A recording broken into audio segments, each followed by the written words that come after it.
வெண்ணிலா வீட்டுக்கு வந்த உடனே விஜய் சமாதானப்படுத்தி வெண்ணிலாவை கூட்டிட்டு போறாங்க.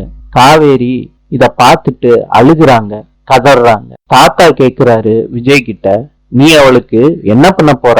காவேரி நைட்டு அவங்க பெட்ல படுத்து தூங்குறாங்க. அப்ப விஜய் சொல்றாரு, காவேரி நீ என்னோட பொக்கிஷம், உன்னைய தாண்டி தான் எனக்கு எல்லாருமே அப்படின்னு சொல்லிட்டு காவேரிய தட்டி கொடுக்கறாரு. நீ பண்ணுனத எந்த பொண்ணுமே செய்ய துணிய மாட்டா, ஆனா காவேரி நீ பண்ணிருக்க. காவேரி, நான் வெண்ணிலாவ ஆஸ்பத்திரிக்கு கூட்டிட்டு போறேன், நீ நல்லா தூங்கு அப்படின்னு ஒரு லெட்டர் எழுதி வச்சுட்டு விஜய் போறாரு. விஜய் போறத தெரிஞ்சுக்கிட்ட ராகினி ரூமுக்குள்ள வர்றாங்க. அந்த லெட்டரை பாக்குறாங்க, அதையும் படிச்சு பாக்குறாங்க. என்ன காவேரி, இவ்வளவு கலவரத்திலையும் உனக்கு கிளுகிளுப்பு கேக்குதா காவேரி அப்படின்னு மனசுக்குள்ள நினைச்சுக்கிட்டு அந்த லெட்டரை கிழிச்சு போடுறாங்க. கிழிச்சு போட்டுட்டு யாருக்கும் தெரியாம ராகினி வெளியே போறாங்க, அந்த ரூம் கதவை சாத்திட்டு. இதெல்லாம் தெரியாத காவேரி அசந்து தூங்கிக்கிட்டே இருக்காங்க. நாளை சந்திப்போம்.